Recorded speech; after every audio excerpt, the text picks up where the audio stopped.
In this video, we're going to talk about the top 5 books that are the most difficult for me to sell when they come through the shop. As a comic book shop owner, I have new inventory coming through the shop almost on a daily basis, certainly on a weekly basis. There's always brand new collections and brand new books coming through. And as a collector myself, there's some books that are harder than others to let go of. So I thought it would be a fun video to compile a list and say the top 5 books that are the most difficult for me to sell and the reasons why. These books are hard for me to sell because they're highly desirable. So you could also say that these books are probably ones that you should have on your radar. We'll have some more affordable options towards the end of the video. And of course, there's going to be some Silver Age grails in here as well. This month, we're giving away 6 CGC 9.8s, 3 Peach Momoko slabs, and 4 Bryce Comics exclusives in celebration of 20,000 subscribers here on YouTube. We're going to run this giveaway till the end of July or until we hit 20,000 subscribers. Thank you so much to everyone for all the support. It's baffling to think how far we've come and where we started, and I couldn't be more grateful to all of you for all the support. We also have an awesome giveaway at brycecomics.com. If you sign up for the newsletter, this month we're giving away a Hulk 340 in a 9.0 newsstand edition, that classic Todd McFarlane cover, a $200 slab. All you have to do is subscribe to the newsletter at brycecomics.com. That's where you get first access to new collections when they come through the shop. I will announce the winners for June in the next video, so stay tuned for that. There's 4 slabs that will be going to new homes. Also follow us over on Whatnot. There's a link down below for $15 towards your first purchase. We're having a ton of fun over there. Some new collections coming in with $1 starts on slabs, tons of giveaways, and I hope to see you over there. So the first book on the list is Vampirella #1. Cover art by Frank Frazetta.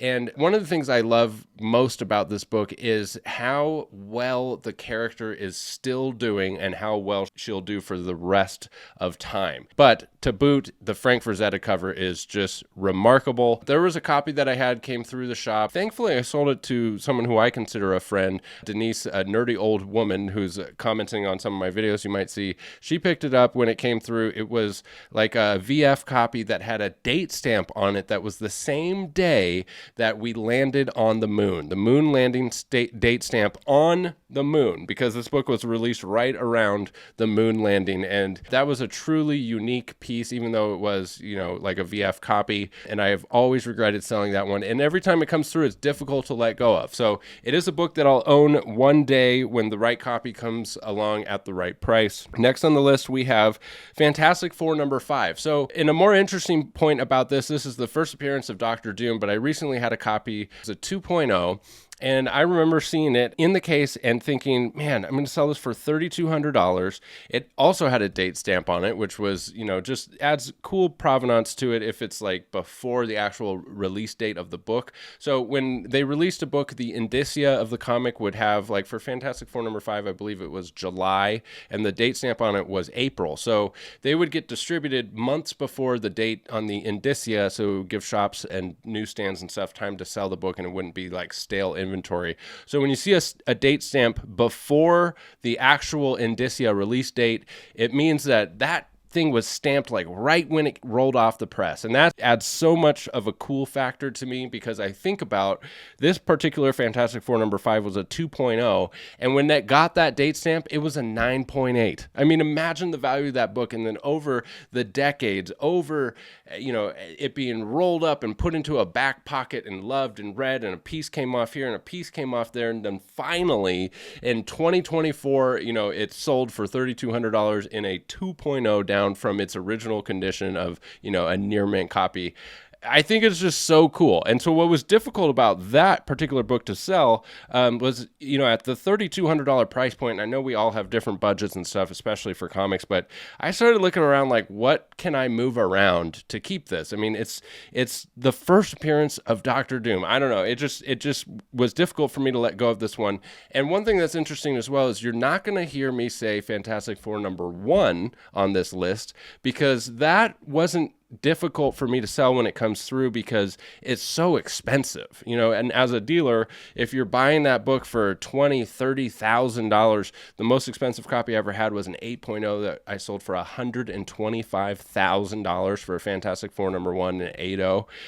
And at that price point, there's just no way you can keep it, and it makes it a lot easier to sell. So for Fantastic Four number 5, a little bit more affordable, still such an important key, still an awesome factor, very difficult book to sell. Next on the list is TOS 39, Tales of Suspense number 39. This is the first appearance of Iron Man, my absolute grail. I mean, this is my number one Silver Age grail, is TOS 39, my favorite Marvel character by far. Maybe not by far, but my favorite is the first appearance of Iron Man. And this book, every time it comes through, I'm just going, is this going to be my forever copy? Is this a copy I keep? I will own it someday. Have not pulled the trigger on that one yet. Next on the list is Brave and the Bold number 28. This might come as a surprise to some people. Brave and the Bold number 28 is the first appearance of the Justice League of America and Starro. And yes, that is the reason I love this book, is Starro. I don't really care too much about the Justice League of America, but Starro is just an exceptional character that I fell in love with in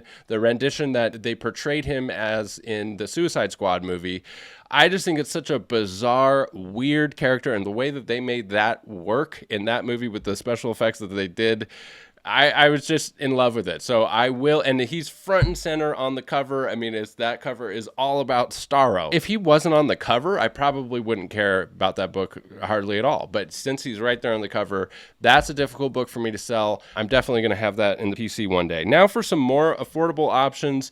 And for spot number 5 is actually more than one book. Sorry about that. I have 6 Copper and Bronze Age books that in 9.8 are always difficult for me to sell because they're so cool, they're so collectible. And we're talking about Batman number 423, that classic Todd McFarlane cover. That one is always difficult to sell in a 9.8. I would want it in a 9.8. And then Wolverine number 1 from the limited series.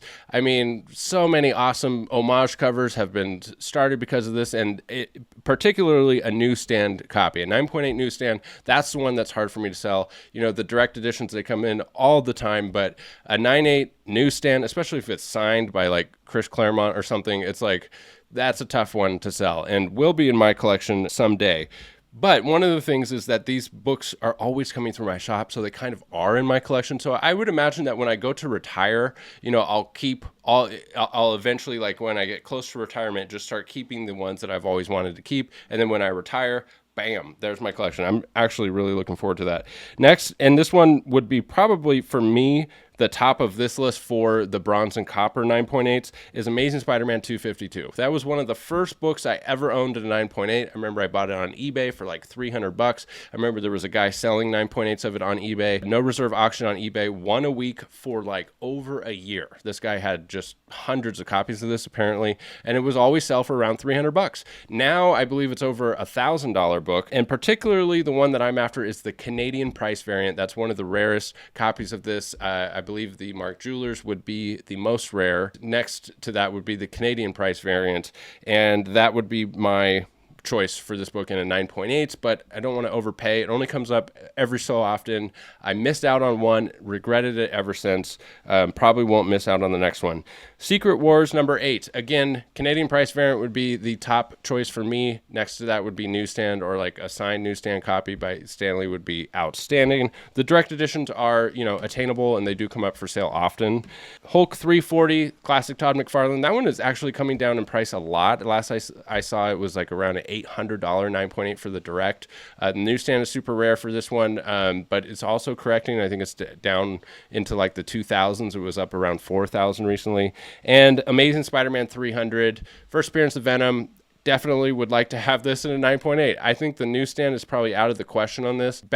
Early on in collecting, I had a 9.6 newsstand, which I paid $700 for. And then when the market started to heat up, I couldn't turn down. I think I got like $3,000 for it. I just couldn't resist. That was when I first started my business and I had the 9.6. I was always on the lookout for a 9.8, but it just never came up. It really, really never came up for years. Now in more recent years, it is coming up and it is definitely correcting a lot, but it's still too pricey for a 9.8 newsstand of ASM 300 for me to feel comfortable, shelling out that kind of money.